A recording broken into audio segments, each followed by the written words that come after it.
The Oscars is a time-old tradition based in the heart of Hollywood that has had fans, critics, and all movie lovers on the edge of their seats, filled with admiration for almost a century. But on the odd occasion, actually, let's face it, nearly all the time, the grandest award in film goes to a picture that is widely considered completely undeserved, especially when other gems that often skyrocket to cult success afterwards are often overlooked. So, continuing into awards season, on Steve's Indies, I'm discussing some of the craziest, most outrageous Oscar snubs in recent years. So I'm well aware that films like Singing in the Rain, Doctor Strangelove, and of course, what is considered in the most film fanatics and top canon lists as the greatest film ever made, Citizen Kane, have been snubbed in the past. However, this is going to be more of a modern list for time's sake at least. And other than the last pick on my list, they are in no particular order. Crash over Brokeback Mountain. So pre-2005, the movie that picked up Best Director usually goes on to take the biggie. In fact, 12 of the previous 15 had won both, but not this year. After Ang Lee's extremely unique and unconventional Brokeback Mountain, a story of two gay cowboys hiding a love affair from their wives, picked up Best Director, everybody thought it was a shoo-in to take the gold. I mean, 2005 wasn't exactly the best year for cinema in my opinion, but a time-old classic in the making, Brokeback Mountain was obviously the standout. Nope. Crash literally shocked everybody by taking Best Picture, and to this day is considered by the Academy as the most disappointing Best Picture winner. Kramer vs. Kramer over Apocalypse Now. Now, I'm all about how drama films can often have a bigger emotional impact that hits more than any other film. I'm a fan of character-led storylines that have been crafted ingeniously for the average Joe to identify with on some level. I'm a huge fan of Dustin Hoffman and Meryl Streep, but for the life of me, I cannot understand why a masterpiece like Apocalypse Now, often agreed by many Vietnam veterans to be the single closest thing to actually experiencing the war other than actually being there,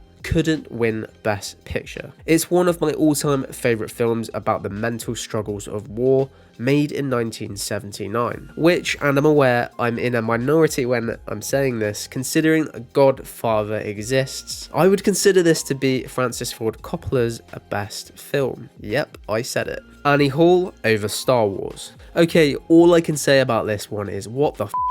Looking at this logically, Star Wars was much more of a cult success that in the end became the greatest film franchise of all time, a film that changed everything about film as we know it. Lucas, inspired by 2001: A Space Odyssey and Kubrick, expanded and brought so much more to the table. But back then it was considered a homage to the days of Hollywood, while Annie Hall, for example, was the reputable romantic comedy that defined Woody Allen's career and was considered new and a breath of fresh air. But looking back in hindsight, at the very least, it's extremely hard to even contemplate the OG Star Wars not picking up Best Picture. Driving Miss Daisy over Do the Right Thing. On this occasion, the Academy definitely didn't do the right thing. Even though Miss Daisy beat fellow nominee My Left Foot to Best Picture in 1989, which ideally should have won other than Do the Right Thing, but the real crime was that Spike Lee's defining cult success in the eyes of all film fanatics was snubbed. I mean, it wasn't even nominated. To this day, Lee still holds the Oscars and Academy Awards in contempt, and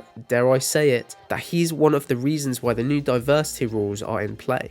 And I think we all agree that in 1989 the Academy had an absolute shocker. Do the Right Thing was not only controversial but brave, daring to make a statement about modern day racism in the late 80s and how a hot sunny afternoon in New York can turn into something that instantly changed the cinematic landscape forever. Not to mention the mesmeric and influential effect Lee has had on independent cinema. Parasite over 1917. Now you're probably thinking, Steve, you are really wrong and the world disagrees with you. And while I loved Parasite and the way it encapsulated Korean film and TV and brought it into modern Western times, the genius, and yeah, it was geniusly crafted by many people including the cast, with its comical and simultaneously dark storyline molded into one, which is a very hard thing to do. The idea that the best ever World War I film adaptation directed by the national treasure that is Sam Mendes. Cinematography was by the greatest cinematographer, in my opinion, in history, and that's Roger Deakins, with music by the second best composer in film soundtrack history, Thomas Newman, to not win Best Director even when the vast majority of the film was shot in one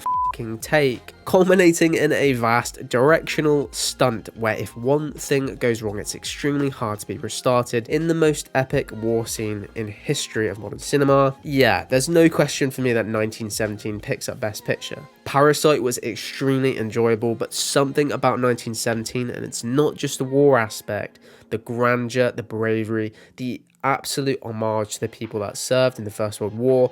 How did this not win? In any other time in Oscars history, it wins hands down. Shakespeare in Love over Saving Private Ryan. Last but not least, again, I can't really hide my affinity for war films, and maybe this makes my opinion biased, but anybody that tells me Shakespeare in Love was more deserved of Best Picture than Steven Spielberg's World War II epic about a group of soldiers on a search and rescue mission of a lost paratrooper is somebody that knows nothing about cinema. Yes, I could talk about Pulp Fiction snub or maybe The Dark Knight, two questionable snubs in my opinion considering the winners were immense, but the idea of the greatest war film ever made not winning Best Picture absolutely kills me. I don't even really want to discuss why the Academy thought that this would be a great idea. So there we have it, a couple but not all of the Best Picture snubs. Will there be one this year? We don't know. Personally, I can't really make that assumption just yet before I've seen more of the nominations. Please do like and subscribe for more future content, and stay tuned for my final Oscar predictions before this year's Academy Awards. On that note, take care everybody.